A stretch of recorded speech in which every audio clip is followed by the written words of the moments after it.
Hello, audience. My name is Dawson. His name is Justin, Hello. and my cat Bella. And today we are watching a cinema classic chosen by Justin. So, without further ado, while my cat's walking across my laptop, Justin, what is the cinema classic we are watching today?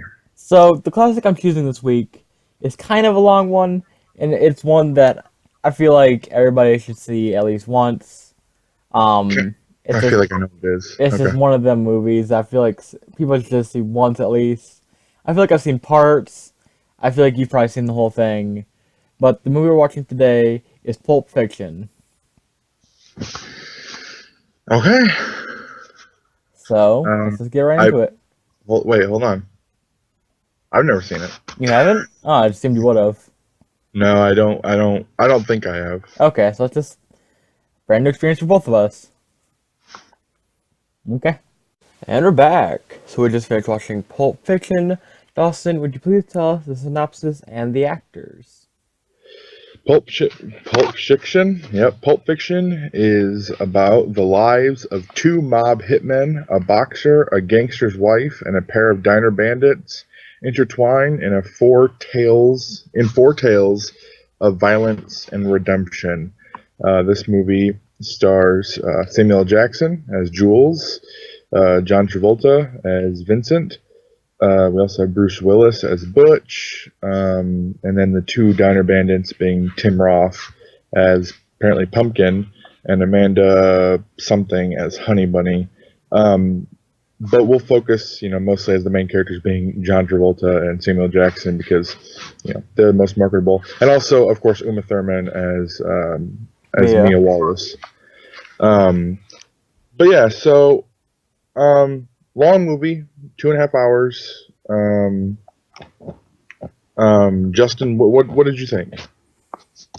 I thought this movie was incredibly strange, to put it in a way. Okay. I didn't know going into this movie that it was a 4 act movie.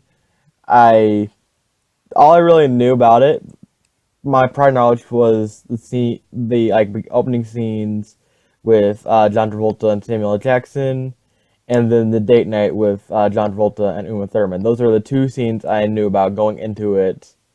Um, but I didn't know about the rest of it. I didn't know that it was like a full story or a full circle kind of story. Um, Mhm. and there are just a lot of strange moments that occur within this movie. Yeah. One being during Bruce Willis's story, the fact that there was two homosexual men who had a gimp boy. It's all just so fucking weird. Didn't Yeah. expect the movie to take that kind of turn. Yeah. I thought it was mostly just. I thought like the weirdest movie would get would just be killing people, which isn't that weird for a movie. I didn't realize it'd go into bondage fetishes. And oh boy, she sure took a weird left turn right there. Sure. Um, but I really did enjoy the first two, and I'll say even the final of 3 4 stories. I enjoyed the 3 of them mostly. The one with Bruce Willis was okay too. It had its moments. But the first, second, and fourth stories I thought were the best Sure. overall. Yeah. Um, just this movie was just so strange. Yeah. Like I can see why it's a classic and one of those is like over like a lot of people talk about it when you ever bring up like classic movies, Hmm. but at the same time I'm like, how did this movie maintain popularity when it's so fucking weird? Yeah. I think this movie came out in 94. '94. Yeah. Yeah. So it's kept a 30 plus year hype train. Definitely not 30 plus years. It's 23. Oh, it's not. Wait, was 94? Well, seeing Oh, as my hold on. brother's 21, this movie's 23. Oh well. Oh well. But, I don't know. okay, anyway, it's, um, I don't know. It's so fucking weird. But this movie does contain a lot of iconic scenes, like the date night. It was full of iconic scenes, like them doing the twist and her snorting that heroin and then ODing and then Hmm. having to be revived with adrenaline. Those are Yep. very iconic scenes within cinema. Yep. And of course, there's a lot of iconic scenes with Samuel Jackson's character that have been heavily turned into memes over the past few years. Same with a couple Yeah. from John Travolta. Um, but I don't know. This movie just threw me for a loop, to say the least. Sure. Yeah. What are you thinking? Well, with you, I honestly thought you were gonna hate this movie. Um, just while watching it, I was like, "Oh, Justin's gonna hate this movie. Like, it just doesn't have enough in it to keep him entertained at all." Quentin Tarantino, the man who directed this movie, of course, and even starred in it at a point.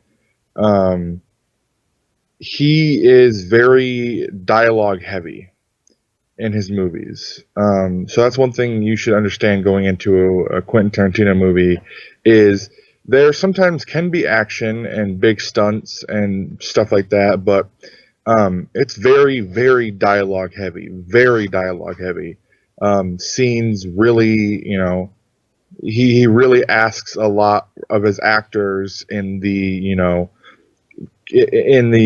pulling off character department, making your character be very believable, and this movie did it. This movie was good. I'm not usually a fan of John Travolta. I like him in Grease, and now I like him in this movie. But most of his other movies, I'm just really not a fan of. And him as Vincent was good. He was kind of funny at points. The whole scene, I think my favorite scene in this entire movie, at least one of them, high up there, is the scene with Phil Lamar, who played Marvin. And Phil Lamar, if you don't know, Justin, do you know who Phil Lamar is? Please tell me. You know who Marvin was in the movie, right? Remind me? He was the guy that got his head shot off by Vincent, Okay, yep. his face shot off. He's a very famous voice actor. Is he? He played John Stewart, the Green Lantern. Oh, which Uh, wait, he, in like Justice League Unlimited? yep, he played Static Shock. He also was the voice of Will on Foster's Home for Imaginary Friends. Um, Well, that's he a is very big left turn for his career. he is a very very big voice actor with way more characters I could name off, but a few notable ones for you at least. Hmm. Um, so having his character show up in the movie was really cool. That's honestly, like you named some very famous moments, but that scene in particular where he shoots off Marvin's head, and the scene basically where the movie starts off of inside the apartment, spotting off the Ezekiel verse, are two of the most iconic scenes in movies. And it's just cool seeing Phil Lamar there. Samuel Jackson, great actor, great in this movie. Him and Quentin Tarantino have a thing in movies that they also did The Hateful Eight together, which is another really good movie that I already checked out, but I think you should check out one day. Maybe we'll do it together. Long movie again. Quentin Tarantino makes long movies. This movie, I understood it basically what it was about because over the years I've seen large chunks of this movie, so I knew what I was getting into. But the way that the stories kind of intertwined with each other, I was still pretty blind to. Hmm. So seeing that kind of unfold and seeing characters meet each other and seeing kind of time hops throughout the movie were good because I mean you have to remember like it was in the third act Vincent's killed, Yeah. and then he's right back in the fourth act. So that kind of threw me for a loop real quick, and I was like, oh shoot, okay, so it's not like a linear timeline. This is like it's going throughout the timeline, just introducing characters here and there, and making them interact with each other. but yeah, I mean, I thought it was really really cool seeing the first scene meshing with the very last scene of the movie. Opening in the diner and closing in the diner. That was really cool. And I think my favorite moment in this entire movie, like I said, I did like the scene with Marvin, but just had to be the end when Samuel Jackson finally gets the character Pumpkin and is, saying to him, usually when I said this verse, I would, pop a cap in your ass, but I'm trying to be the better person here now because I've been through some shit. And I just thought that was a really, really cool scene. Overall, I really enjoyed it. I also enjoyed seeing Quentin Tarantino because, to be honest, I haven't seen him act. So seeing him act in this movie, I really liked him. I don't even know the guy's voice, and just seeing him in this movie was a really, really good. It was just really good because I knew he was a good director.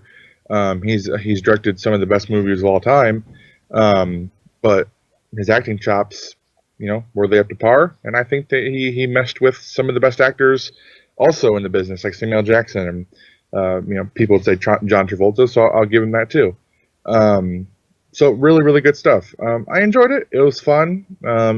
I don't know if it's joined my favorite movies of all time list, but I'm glad I saw it. And if I was ever channel surfing, I'd probably stop and watch it again. Mm-hmm. So yeah, uh, So on to ratings and recommendations.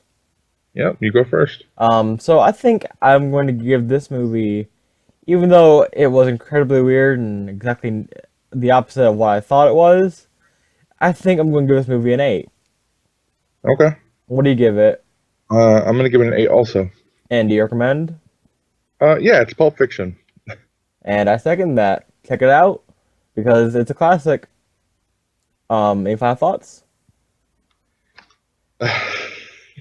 Lay my vengeance upon thee. English motherfucker, do you speak it? Let us know down below what you thought about this movie. And until next time, guys, we'll see you later. Bye.